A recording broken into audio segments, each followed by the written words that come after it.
자, 이것이 복음이다. 보라 신발 벗어라. 여호수아 5장 15절 말씀입니다. 여호와의 군대 대장이 여호수아에게 이르되 네 발에서 신을 벗으라. 네가 선 곳은 거룩하니라 하니 여호수아가 그대로 행하니라. 아멘. 복음을 설명합니다. 이사야 53장 5절 말씀이죠. 주님이 찔리신 것은 우리 허물 때문이요 주님이 상하신 것은 우리 죄악 때문이라. 주님이 징계를 받음으로 우리가 평화를 누리게 되었고 주님이 채찍에 맞음으로 우리가 나음을 얻게 되었습니다.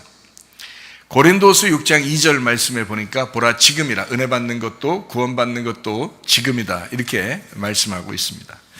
우리는 마음에 믿고 입으로 고백함으로써 구원받는다, 이렇게 말씀해요. 그럼 뭘 믿을까? 예수 그리스도의 십자가와 부활입니다. 그것이 복음이니까 복음을 믿어야 된다, 이제 이런 말씀이죠.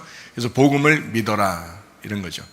예수 그리스도는 우리에게 복음이 되었습니다. 이 복음이라고 하는 것은 기쁜 소식이라고 그러는데, 예수님이 우리의 구원자가 되시고 치료자가 되시고 회복하시는 회복자가 되신다, 이것을 복음이라 이렇게 말해요. 예수님은 구원이다. 예수님은, 그런 예수님이 우리와 늘 함께 하시겠다라고 해서 임마누엘 하신다, 이렇게 말씀하는 거거든요. 우리와 함께 하시는 예수님 앞에 우리가 이제 구원 받았어요. 구원 받으면 뭐 해야 돼요? 예배 드리는 겁니다. 구원 받았으니까 예배 드리는 거예요. 자, 예배 드리니까 구원 받았다가 아니라 구원 받았으니까 예배를 드린다, 이 말이에요. 그러니까 예배를 드린다, 이 말이에요. 지금 뭘 어떻게 예배 드려요? 영과 진리 예배를 드린다는 거죠. 그러니까 어떻게 영과 진리 예배 드리냐? 영이신 말씀이신 하나님을 진리라는 말씀으로 깨닫는 것이다. 이것이 예배의 핵심이다, 이런 거죠. 그래서 지금은 그런 예배를 드리는 때예요. 그래서 하나님 말씀을 잘 깨달아 안다고 하는 것은 축복입니다. 우리 교회에서 하나님 말씀을 듣고 이 말씀들이 이해가 되고, 아, 그런 말씀이었구나, 이렇게 깨달아지면 뭐 아침 저녁으로 말씀이 나오고 이런 말씀들을 깨닫게 되면요, 여러분 참 은혜가 될 것입니다. 여러분의 삶 가운데 은혜가 넘치시기를 바랍니다. 자, 우리 여호수아 이제 5장 15절 말씀을 보니까 여호와의 군대 대장이 여호수아에게 이르되 네 발에서 신을 벗어라. 네가 선 곳은 거룩하니라 하니 여호수아가 그대로 행하니라 라고 했습니다. 여호수아를 위해서 여호와의 군대 대장이 왔습니다. 뭐 미가엘이라고도 하고요, 그죠? 군대 대장이니까. 군대 대장이 와서 야, 신발 좀 벗어, 이렇게 말하니까 여호수아가 또 그 말씀에 순종합니다. 그대로 신발을 또 벗습니다. 그러니까 말씀이 있으면 뭐가 따라와야 된다는 거예요. 그 말씀이 완성되려면 순종하는 것이 따라와야 된다는 거예요. 그러니까 말씀에 대해서 순종하면 그것이 이루어진다는 거죠. 그래서 말씀이 완성되려면 순종이 따라와야 된다. 그러니까 하나님은 우리에게 뭘 요구하시느냐? 믿음을 요구하신다는 거죠. 그럼 믿음이라고 하는 것은 그냥 믿음 자체로 끝나는 거예요? 순종이 따라올 때 믿음이 완성되는 거예요?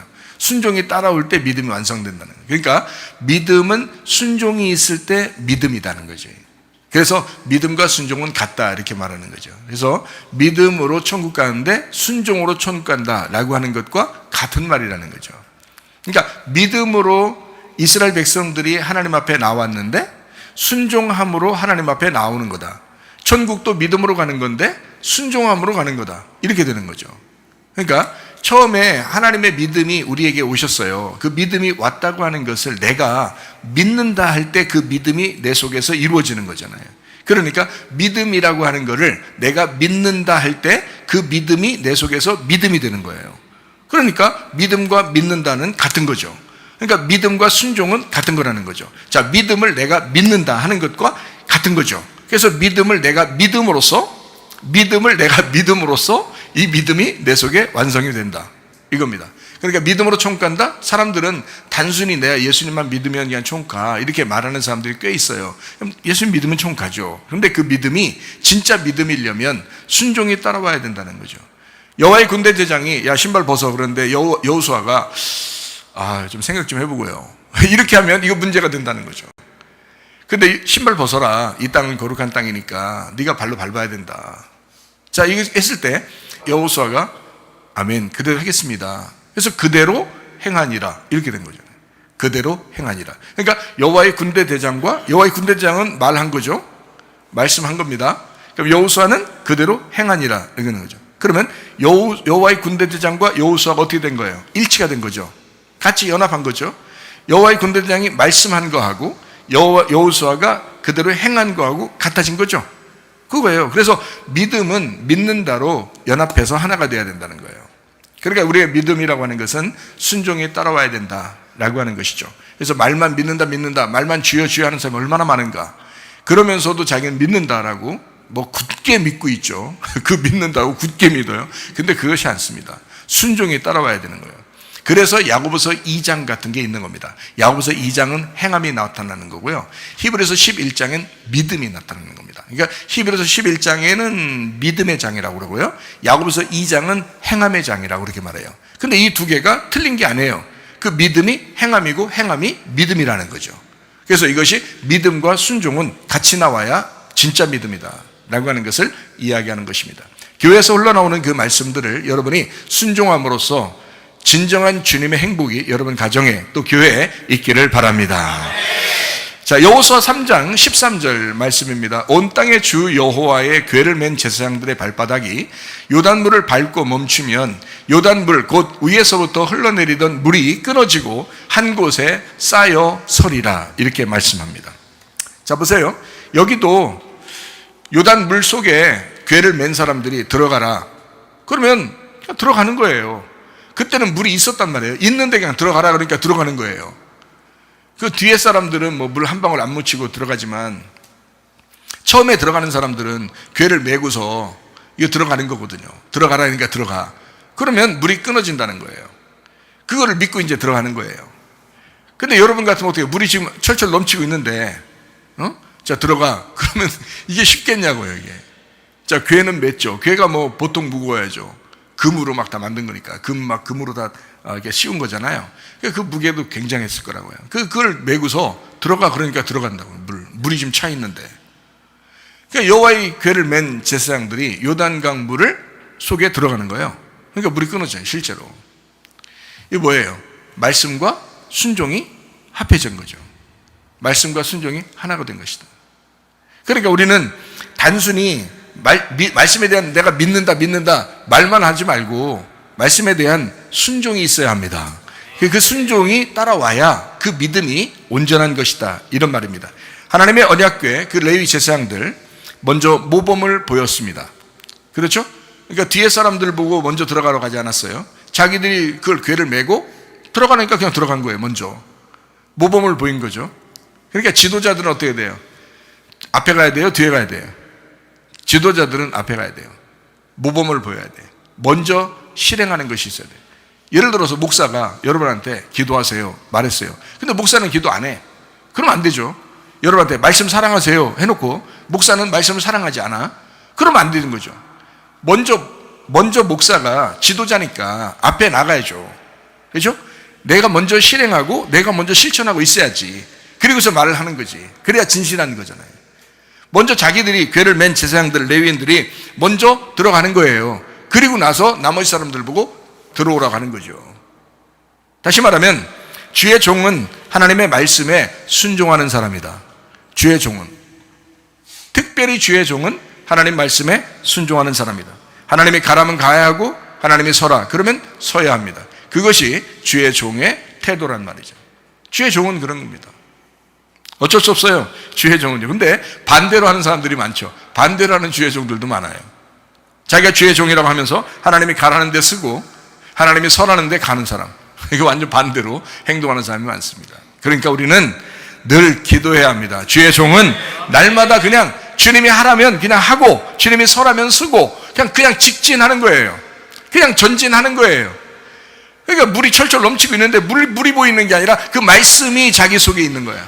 자기가 그 말씀이 그래서 그 말씀에 그냥 순종하는 거예요. 앞에 물이 차 있는 거 그게 보이는 게 아니라 말씀이 보이는 거예요. 그냥 말씀이 들리는 거예요. 그냥 그 말씀을 붙들고 그냥 전진하는 겁니다. 그냥 직진이요. 주의 종은 그런 사람들입니다. 예. 그러니까 자기 속에 그냥 생각이 있는 대로 그냥 행동하면서 나는 주의 종이야. 이거 다 가짜입니다. 그렇게 말하면 안 됩니다. 주의 종은 모범을 보이는 사람이에요. 주님의 사람은 주인의 말씀을 듣는 사람입니다. 주인의 말씀을 잘 듣는 사람, 이거를 주님의 종이라고 그러죠. 주님이 뭔데요? 주인이잖아요. 주님이 주인이니까 주인의 말을 잘 듣는 사람, 이거를 주의 종이다 이렇게 말해요. 그래서 주의 종은 주님을 따라가는 사람들이 되어야 되겠다. 여러분, 마가복음 8장에 보면 이런 말씀이 있죠. 자기를 부인하고 십자가를 지고 주님을 따라가라 이렇게 말하죠. 그러면 주님을 따라가라 이렇게 말했으니까 주님 뒤에 있는 거예요? 주님 앞에 있는 거예요? 주님 뒤에 있는 거잖아요. 그러면 주님이 어떻게 하셨다는 거예요? 우리보다 앞서 가셨다는 거예요. 그렇게 자기를 부인하고 자기 십자가를 지고 가셨다는 거예요. 그러니까 주의 종은, 주님을 따라가는 사람은, 주님의 말씀을 듣는 사람은 자기를 부인하고 자기 십자가를 지고 따라가는 거예요. 주님이 가셨으니까, 그러니까 따라가는 거예요. 요단강 물을 건넌 사람들이, 뒤에 간 사람들은요, 물 한 방울 안 묻히고 그냥 건너갔습니다. 그러면 이 사람들은 그렇게 순종하지 않은 사람들인가요? 아니죠. 물속에 들어가라, 언약궤를 메고 네가 물속에 먼저 들어가라 하는 주의 종의 말씀을 듣고 그냥 따라가는 사람들이에요. 이 사람들도. 자, 주님께서 우리를 위하여 먼저 자기를 부인하고 자기 십자가를 지고 가셨어요. 그러니까 우리가 뒤따라가는 사람들은, 우리도 나를 부인하고 내 십자가를 지고 주님을 따라가는 사람이야. 그러면 다 같이 자기를 부인하고 자기 십자가를 지고 따라간 사람들이라 이 말이에요. 그런 사람들만 주님의 사람이라는 거죠. 그런 사람들만 천국의 백성이라는 거야. 그게 가나안 백성이에요. 하나님의 사람들, 주님을 따라간 사람들. 주님은 우리 죄를 위해서 십자가를 지셨습니다. 우리도 주님을 따라가는 삶을 살아가야 합니다. 그것이 나를 부인하고 십자가를 진다는, 주님을 따라간다는 것은 살해당하는 삶이다. 무덤으로 들어가는 삶이다. 나의 하늘을 넘어가는, 창조 밖의 하늘의 삶을 살아가는, 제한된 시간과 공간을 살해당하고 영원한 세계와 안식의 세계로 들어가는 삶을 주님을 따라가는 삶이라고 말하는 것입니다. 내 이 시간, 다시 말하면 이 공간과 시간이 정해져 있는 나의 시간을 버리고 영원한 그 공간과 시간이 제한받지 않는 그 영원한 세계로 들어가는 삶, 그런 삶을 나를 부인하고 십자가를 지는 삶이다. 나를 살해당하고 나를 철저히 부인당하고 철저히 나를 죽이고 주님을 따라가는 삶, 영원한 그 세계로 들어가는 삶을 이야기한다. 그것을 그리스도인의 삶이라고 말하는 것입니다. 여호수아 3장 16절 말씀입니다. 곧 위에서부터 흘러내리던 물이 그쳐서 사르단에 가까운 매우 멀리 있는 아담 성읍 변두리에 일어나 한 곳에 쌓이고 아라바의 바다 염해로 향하여 흘러가는 물은 온전히 끊어지매 백성이 여리고 앞으로 바로 건널세라고 했습니다. 자, 하나님의 역사입니다. 하나님이 물을 끊어지게 한 겁니다. 자, 보세요. 우리의 죄가 어디서부터 시작했죠? 선악과의 죄부터 시작했습니다. 하와가 먹었고 그 다음에 아담이 먹었습니다. 하와가 먹었을 때는 하나님이 나타나지 않았어요. 왜냐하면 하나님이 하와하고 약속한 건 아니잖아요. 누구하고 약속했어요? 아담하고 약속했어요. 그래서 하와가 아담에게 선악과를 주었을 때 아담이 그것을 먹었어요. 먹자마자 하나님이 나타난 거예요. 이해하시죠? 창세기 3장을 여러분이 잘 아시죠? 그러니까 인류의 죄의 최초 죄는 선악과의 죄로부터 내려온 것입니다. 누가 그 죄를 범죄해서 이 죄가 우리에게 다 흘러내려왔죠? 아담입니다. 인류 최초의 죄의 역사, 아담으로부터 시작된 그 죄의 역사를, 그래서 심판을 받게 된 거거든요. 예수님이 요단강에서 침례를 받습니다. 왜 요단강에서 침례를 받아요? 예수님이 거기서 침례를 받는 이유는 요단강이 심판을 의미하기 때문에 그렇습니다. 요단강이라는 심판을 넘어가야 가나안 땅이에요. 요단강을 넘어가지 않으면, 그 심판을 넘어가지 않으면 가나안 땅이 우리에게 주어지지 않는다고요. 그래서 요단강을 넘어간 것을 가나안 땅이라고 그렇게 말해요. 진정한 가나안 땅, 진짜 가나안 땅. 원래는 요단강이 가운데 흐르게 돼 있어요. 가나안 땅이라는 이스라엘 땅이 있으면 그 가운데 요단강이 흐르게 돼 있거든요. 그런데 요단강의 동쪽과 요단강의 서쪽이라고 이렇게 나눠요. 요단강 동쪽은 반쪽짜리예요. 그러나 요단강 넘어가면, 요단강을 건너서 넘어가면 완전한 가나안 땅을 정복하게 된다는 겁니다. 그러니까 요단강은, 진정한 요단강을 건너서 갔을 때, 그 서쪽에 있는 모든 땅을 정복했을 때 진짜 가나안 땅을 들어간 것이다. 그래서 지성소를 넘어가면 심판을 넘어 지성소를 넘어가면 진정한 말씀, 진정한 진리의 말씀이 우리에게 있다라고 하는 것을 의미하는 거죠. 그래서 요단강을 넘어가야 돼요. 요단강을 넘어가지 않으면 반쪽짜리라고요. 그러니까 요단강을 건너가야 되는데 요단강 뭐예요? 심판. 요단강은 우리에게 죽음을 가져오는 심판을 의미한다. 그 요단강을 넘어가야 된다. 그래서 예수님은 침례를 요단강에서 받으셨다. 인류의 최초의 죄가 요단강에서 끝나는 장면입니다. 예수 그리스도께서 침례를 받으시면서 우리 모든 죄가 다 사실 예수님에 의하여 끝났다라고 하는 것을 우리에게 상징적으로 설명해 주는 곳이 바로 요단강입니다. 죄의 역사가 끊어지려면 어떻게 돼요? 아담으로부터 내려오는 모든 죄의 역사가 요단강에서 끝나야 돼요. 이해가 됩니까? 인간이 선악과의 죄 때문에 지옥 갈 사람 아무도 없습니다. 예수님이 다 끝내셨기 때문입니다. 십자가 못 박혀 돌아가시면서 다 이루었다. 모든 죄가 사라졌고 너희의 모든 범죄도 사라졌고 이제는 죄라고 하는 것은 이제 그것 내려오던 모든 죄가 아니라 내가 다 끝냈으니까, 다 이루었으니까, 십자가 못 박혀 죽으면서 죽음으로 다 끝냈으니까 죄의 열매가 죽음이거든요. 열매까지도 다 끝냈다. 죄라고 하는 것이 내려오던 열매까지도 다 끝냈어. 그러니까 이제 너희는 더 이상 죽을 이유가 없어. 죄의 열매를 먹을 이유가 없어. 그렇죠? 그래서 죄라고 하는 것은 이미 다 끝났어요. 지옥 갈 사람 하나도 없습니다. 사실은요. 그렇다면 무슨 말이냐? 선악과의 죄 때문에는 지옥 갈 사람이 없어요. 예수님이 다 끝냈으니까. 그러면 어떻게 해야 돼요? 아담으로부터 내려오던 모든 물줄기는 이미 다 끝났어요. 다 끊어졌다고요. 언약궤가 물을 묻히면서 들어가면, 제사장들이 메고서 언약궤를 메고 들어가면, 물속에 들어가면 물이 싹 끊어져 버린다는 말이죠. 하나님의 말씀을 가지고 온 예수 그리스도가 이 땅에 오셔서 요단강 물을 밟고 지나가면 물은 다 끊어져 버린다고요. 아담으로서 내려오던 모든 죄의 역사는 끝난다고요. 그 다음부터는 어떻게 해요? 우리는 이제 사망이 없어요. 죄 때문에 사망받는 것은 없단 말이에요. 예수님이 이 땅에 오셔서 십자가를 지셨습니다. 죽음을 다 끝내셨다 그 말입니다. 그러나 이제 잘 생각해봐요. 그걸 우리가 이제 믿는단 말이에요. 자, 이것이 믿음이에요. 이 말씀이라는 것이 믿음이에요. 그렇게 하셨어요. 예수님은 광야에서 3가지 시험을 이기셨고 십자가 못 박혀 돌아가시면서 모든 죄를 다 끝냈어요. 죽음까지도 끝냈어요. 예수님이 심판을 대신 다 받으셨다고요. 그것까지 다 끝냈어요. 이게 믿음입니다.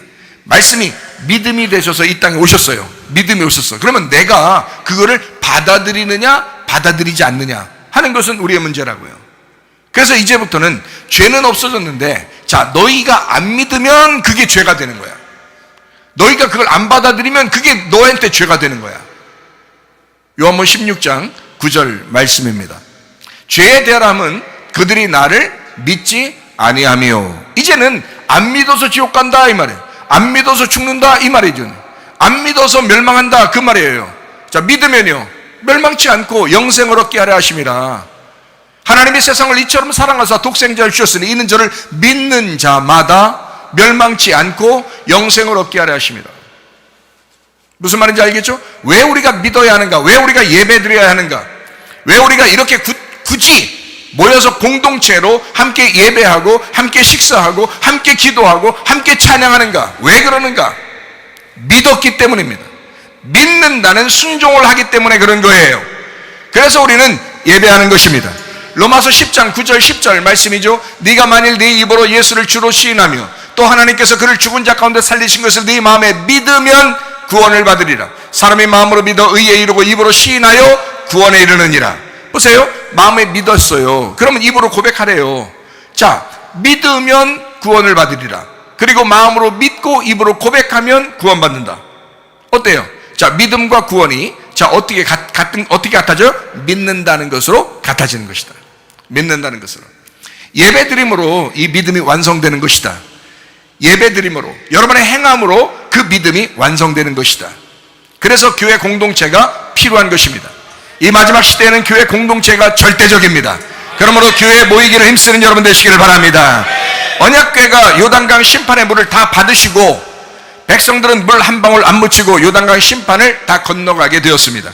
예수님 때문에 우리는 심판받지 않고 가나안 땅을 차지하게 되었습니다. 예수님 때문에요. 여러분 때문에 그런 게 아닙니다.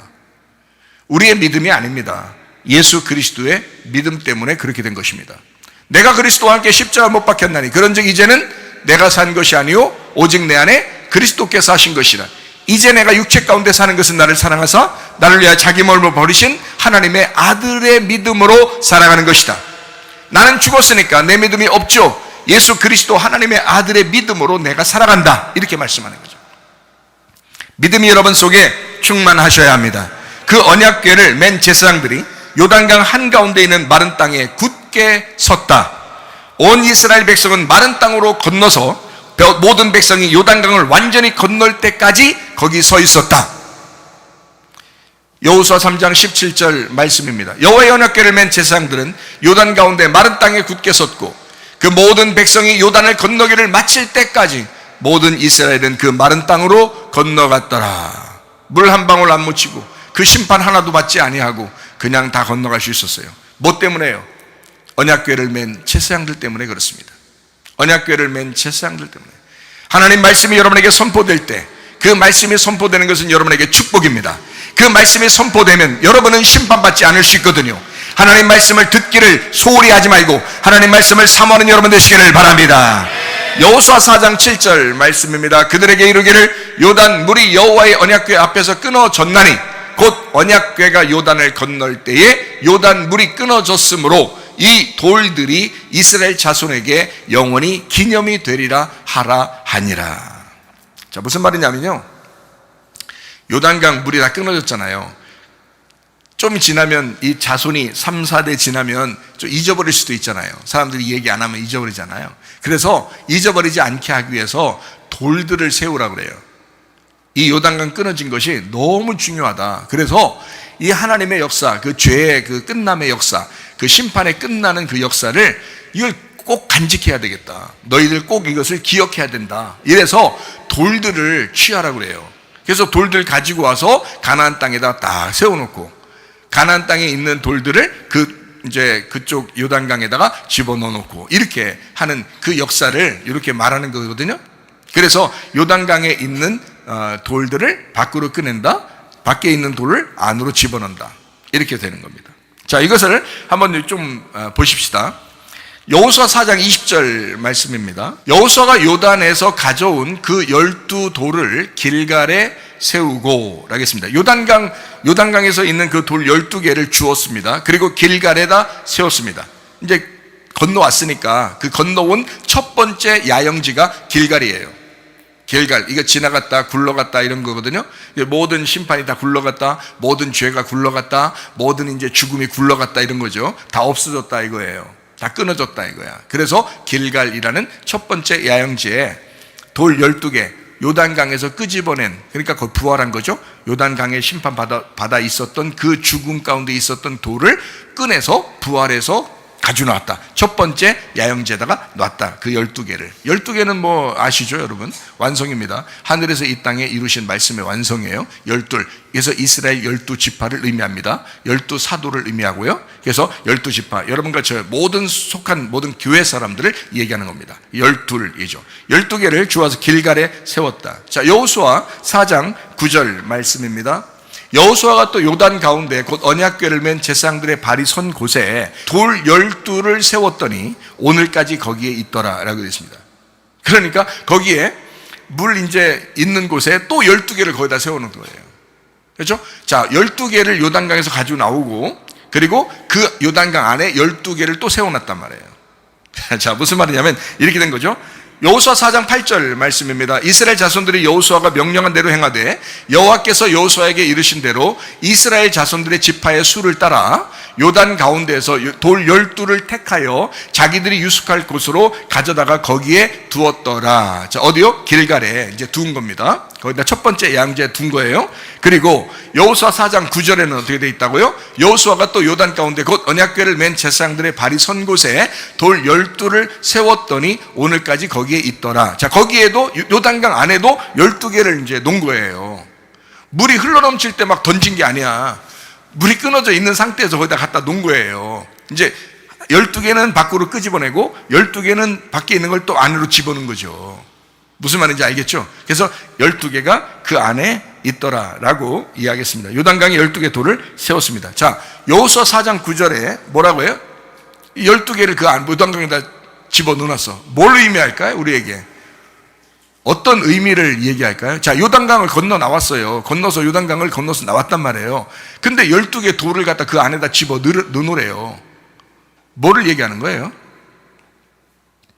어떤 걸 얘기하고 싶어서 그런 거잖아요. 그죠? 하나님의 그 말씀은 뭔가 의미를 전달하려고 하는 거잖아요. 그죠? 그러니까 어떤 의미가 있어요? 자, 보세요.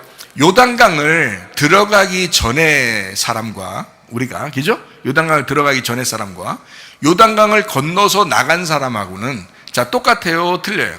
같은 사람이지만 다르겠죠. 그죠?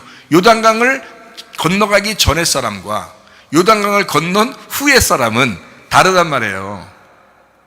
그러니까, 보세요. 보고 있죠? 자, 요단강을 건너기 전에 사람, 요단강을 건넌 후의 사람, 다르단 말이에요. 그러면 요단강 건너기 전에 사람은 어떤 사람을 얘기하는 거예요? 옛사람. 요단강 건넌 다음 사람은요? 새 사람을 얘기하는 거죠. 그러니까 요단강을 기준으로 해서 그 심판받는 물의 그 기준을 봐서 그 전의 사람과 그 후의 사람을 내가 난데, 여전히 난데, 여기서 건너가는 나, 그리고 건너간 나. 그죠? 그러면 건너가기 전에 나는 뭐예요? 옛사람이잖아요. 건너간 후의 사람은요? 새 사람이 됐잖아요. 그렇죠? 그러니까 보세요. 요단강이 있고 요단강을 건너간 사람과 요단강을 건너기 전의 사람이 여전히 나지만 옛사람과 새사람의 차이란 말이에요. 그래서 요단강 물 안에 완전히 수장돼서 죽어 보이지 않게 만드는 내가 있어야 하고, 그리고 거기로부터 부활하여 새사람 된 내가 있어야 된다는 거예요. 그거를 뭘로 표현한 거예요? 돌멩이로 표현한 겁니다. 돌멩이로. 그렇죠? 그래서 요단강 안에 그쪽에 돌 12개를 집어넣어놔라. 이것이 여호수아 4장 9절 말씀입니다. 장사 지냄을 의미하는 거죠. 옛사람의 장사 지냄, 그리고 새사람의 부활을 의미하기 위해서 여호수아 4장 8절에 이야기하는 겁니다. 이스라엘 자손들이 여호수아가 명령한 대로 행하되 여호와께서 여호수아에게 이르신 대로 이스라엘 자손들의 지파의 수를 따라 요단 가운데서 돌 12를 택하여 자기들이 유숙할 곳으로 가져다가 거기에 두었더라. 부활한 새 사람을 의미하는 돌 12개. 여호수아 4장 7절 말씀입니다. 그들에게 이르기를 요단물이 여호와의 언약궤 앞에서 끊어졌나니 곧 언약궤가 요단을 건널 때에 요단물이 끊어졌으므로 이 돌들이 이스라엘 자손에게 영원히 기념이 되리라 하라 하니라. 이 돌들이 기념이 되리라. 원래 기념이라고 하는 것은요, 기억하는 거잖아요. 우리가 기억하고 생각하고 이걸 간직하는 거잖아요. 그렇죠? 그럼 여러분이 하나님 말씀을 잘 기억하기 위해서 우리에게는 말씀이 있습니다. 이 말씀이 우리에게 간직되는 거죠. 이것이 우리에게 생각이 되죠. 그러니까 이 말씀을 잘 간직하라. 이 말씀을 잘 생각해봐라. 그 돌을 볼 때마다, 그 돌을 생각할 때마다, 하나님께서 아담 읍으로부터 물이 내려오던 모든 심판을 끊었구나, 이거를 끝냈구나 라고 하는 것을, 나는 절대 심판을 받지 않겠구나, 내가 절대 사망하지 않겠구나 라고 하는 거예요. 그래서 예수를 믿는 사람은 멸망하지 않고 사망하지 않고 어떻게 된다고요? 영생을 얻는다 그러잖아요. 영원히 산다는 의미잖아요. 다신 죽지 않는다는 의미거든요. 그러니까 심판이 건너갔다는 의미는 그냥 적어도 나 그냥 죄 용서받았는가 봐, 이 정도가 아니라 영원히 멸망하지 않는다는 거야. 영원히 죽지 않는다는 거예요. 영생한다는 것을 의미하는 겁니다. 영원히 산다는 것을 의미합니다. 대단한 거죠. 이거를 기념해라. 이것을 잘 기억하고 살아라 라고 하는 것이 여호수아 4장 7절 말씀입니다. 자, 여호수아 4장 18절 말씀입니다. 여호와의 언약궤를 맨 제사장들이 요단 가운데서 나오며 그 발바닥으로 육지를 밟는 동시에 요단물이 본 곳으로 도로 흘러서 전과 같이 언덕에 넘쳤다라고 했습니다. 놀랍죠? 자, 언약궤를 맨 제사장들이 요단 가운데서 나와가지고 발바닥이 육지를 딱 밟자 물이 다시 확 흘러버립니다. 하나님의 놀라운 역사죠. 홍해바다를 마르게 하신 하나님이 요단강도 싹 마르게 하신 하나님, 똑같은 하나님, 그 하나님이 여러분과 저의 하나님이십니다. 우리 가정들과 우리 교회가 이런 하나님을 섬기고 있다는 거예요. 이런 하나님과 함께하고 있다. 이것을 여러분 마음속에 진짜 믿으시기를 바랍니다. 네. 여호수아 4장 23절 말씀입니다. 너희 하나님 여호와께서 요단물을 너희 앞에서 마르게 하사 너희를 건너게 하신 것이 너희 하나님 여호와께서 우리 앞에 홍해를 말리시고 우리를 건너게 하심과 같았다라고 말씀합니다. 어때요? 하나님의 말씀을 가진 자들, 그 말씀을 가진 자들이 먼저 그 물속에 들어갔을 때 하나님의 역사는 그대로 나게 되어 있다. 하나님 말씀이 여러분에게 먼저 선포됩니다. 그 말씀대로 여러분에게 이루어져야 합니다. 그 말씀대로 이루어질 때 여러분 가정은 놀랍게 회복될 것이고 여러분 몸도 놀랍게 치료받게 될 것이고 여러분의 영혼은 구원받게 될 줄로 믿습니다. 사무엘하 6장 2절 말씀입니다. 다윗이 일어나 자기와 함께 있는 모든 사람과 더불어 바알레 유다로 가서 거기서 하나님의 궤를 메우려 하니 그 궤는 그룹들 사이에 좌정하신 만군의 여호와의 이름으로 불리는 것이라. 자, 만군의 여호와의 이름으로 불리는 것이 뭐라고요? 언약궤라고요.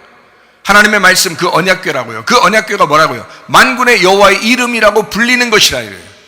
그러면 여러분 지금 여러분과 저는 어떻게 해요? 뭘로 불러요? 언약궤로 불러요?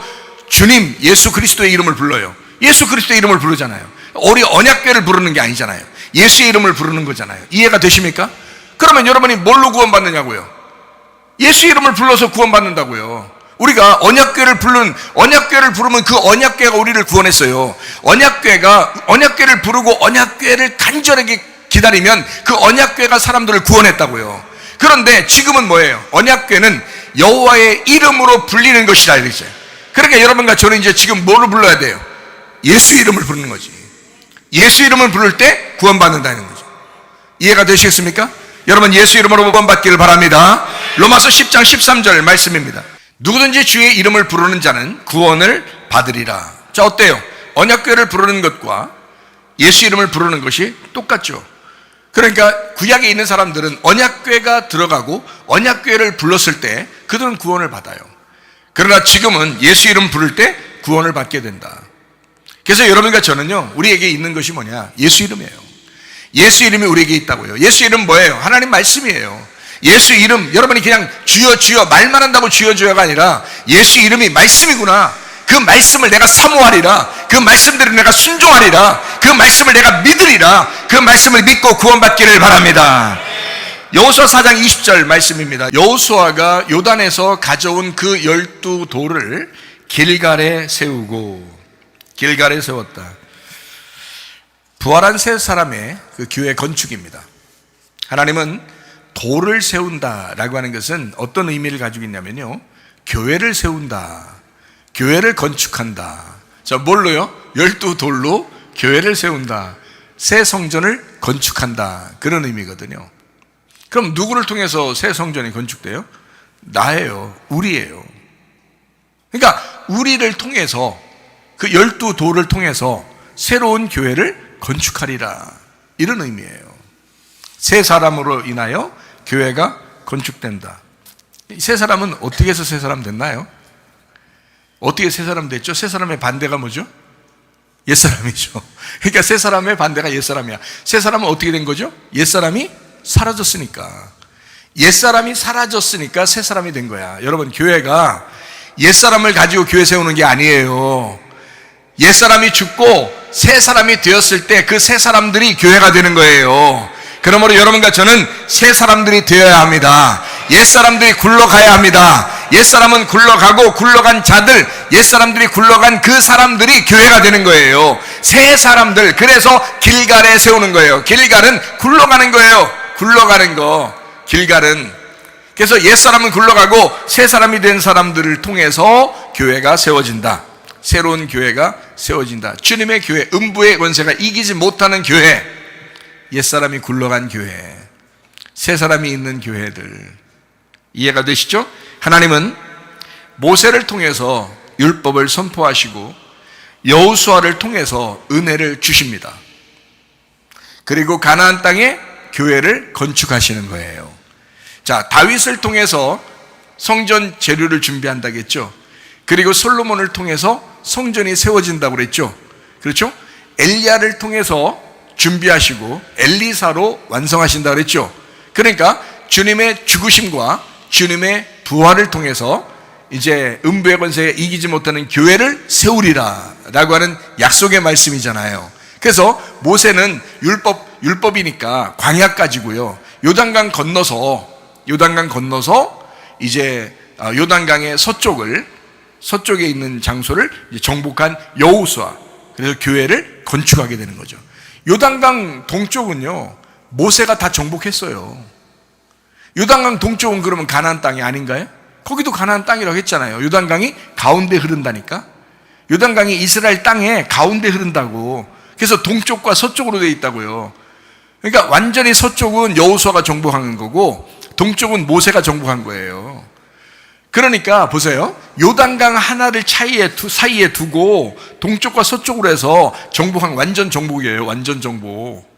그러니까요, 모세도 여호수아도 같은 사람이라는 거지. 무슨 말인지 알겠죠? 그러니까 예수 그리스도가 십자가를 지심으로 부활의 예수를 통해서 새로운 성전이 건축된다라고 하는 것을 의미하는 내용이에요. 그러니까 거기에다가 돌들을 세워라. 다시 말하면 교회를 세우겠다. 새로운 사람들을 통해서 교회를 세우겠다. 가나안 땅에 교회를 건축하겠다. 이런 하나님의 말씀이에요. 다윗이 재료를 준비하고 솔로몬이 성전을 건축하겠다.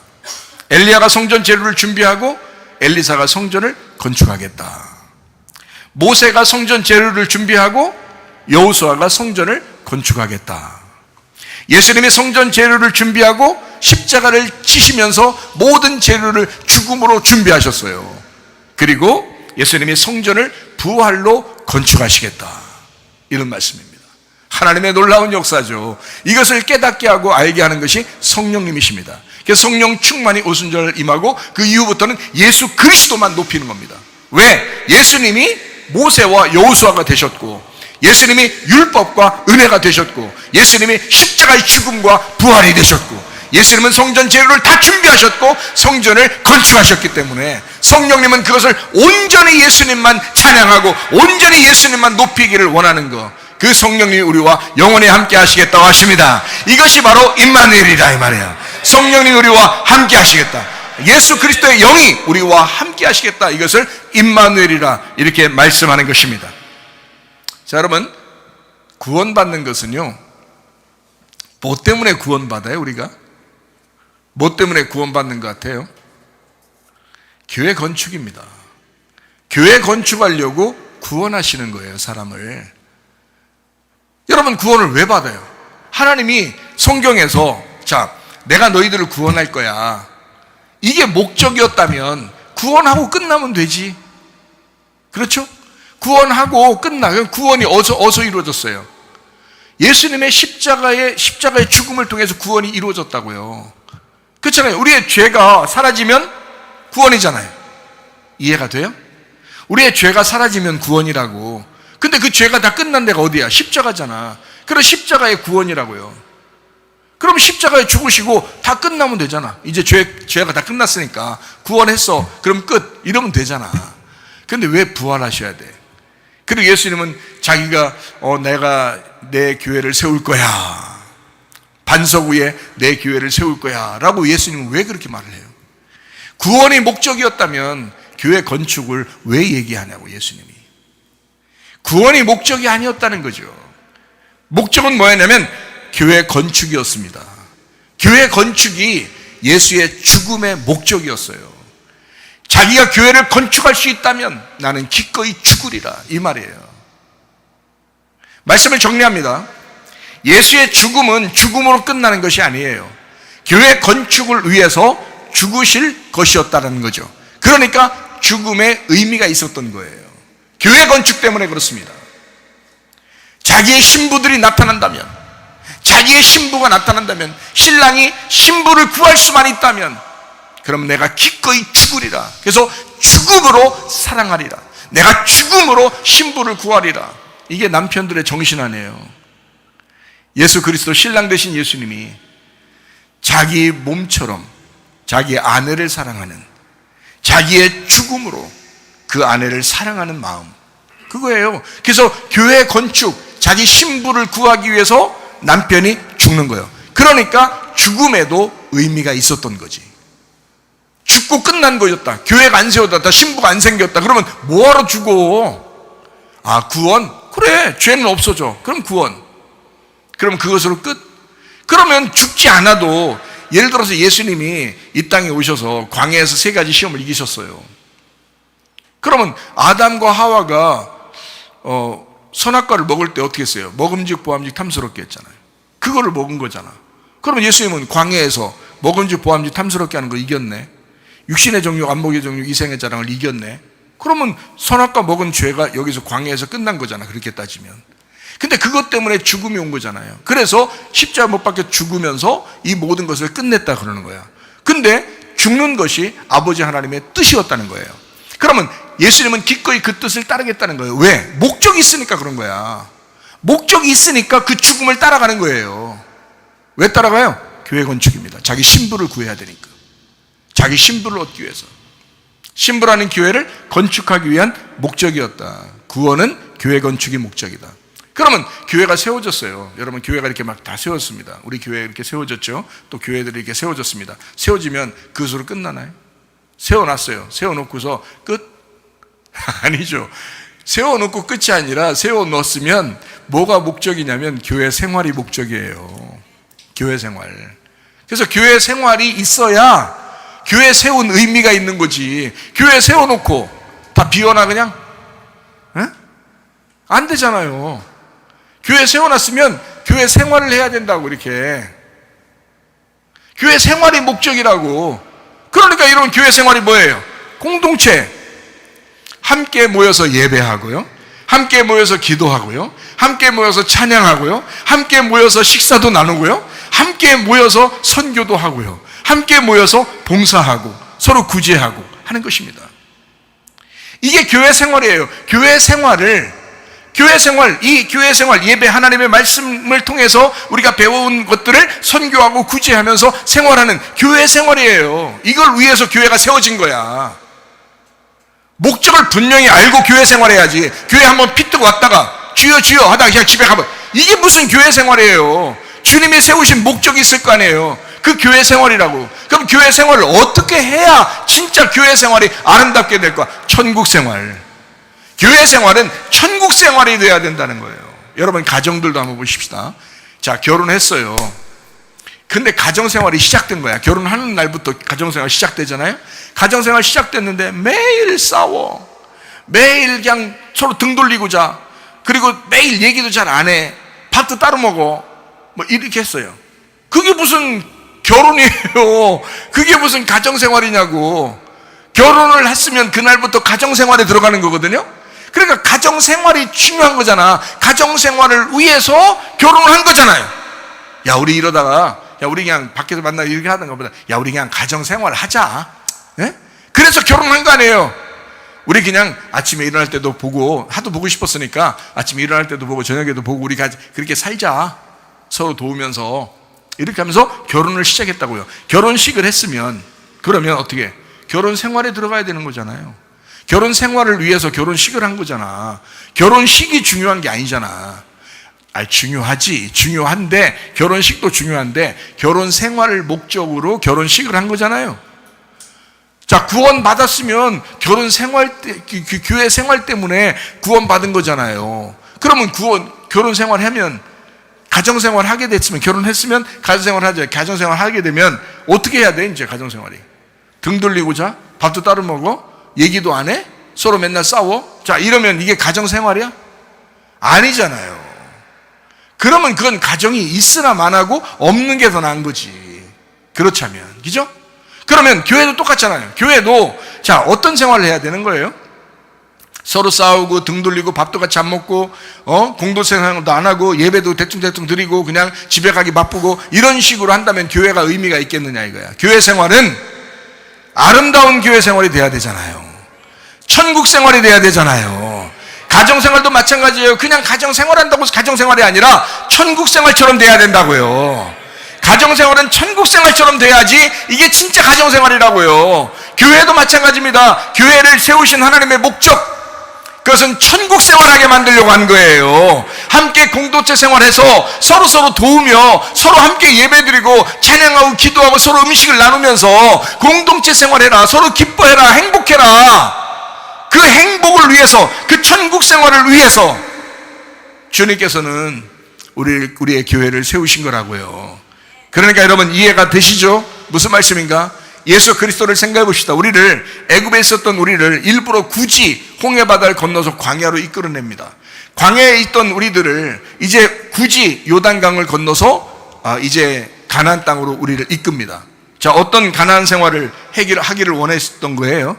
가나안 땅에 들어가서 어떤 생활을 하기를 원했던 거예요? 하나님의 원하신 것은 젖과 꿀이 흐르는 땅, 젖과 꿀이 흐르는 땅으로 너희를 인도하겠다. 다시 말하면 어떤 생활을 하기를 원하는 거예요? 천국 생활하게 만들겠다 이거예요.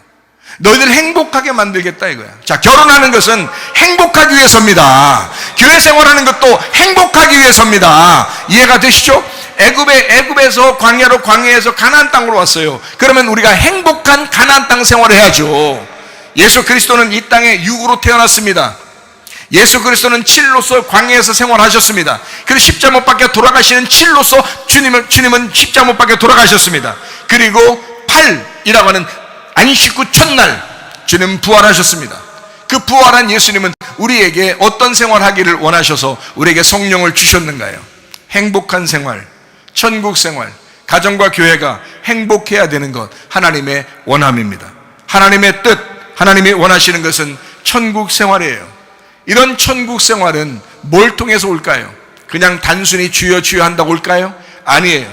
진짜 아내와 남편이 서로 노력하듯이, 서로 그 가정을 만들어 나가듯이, 교회를 서로 만들어 나가는 것처럼 예수 그리스도와 우리가 서로 합력해서 순종함으로 선을 이루는 것이다. 그러므로 하나님의 나라, 천국 생활은 순종에서 나오는 행복입니다. 그러므로 행복한 가정생활과 교회생활을 유지하시기를 바랍니다.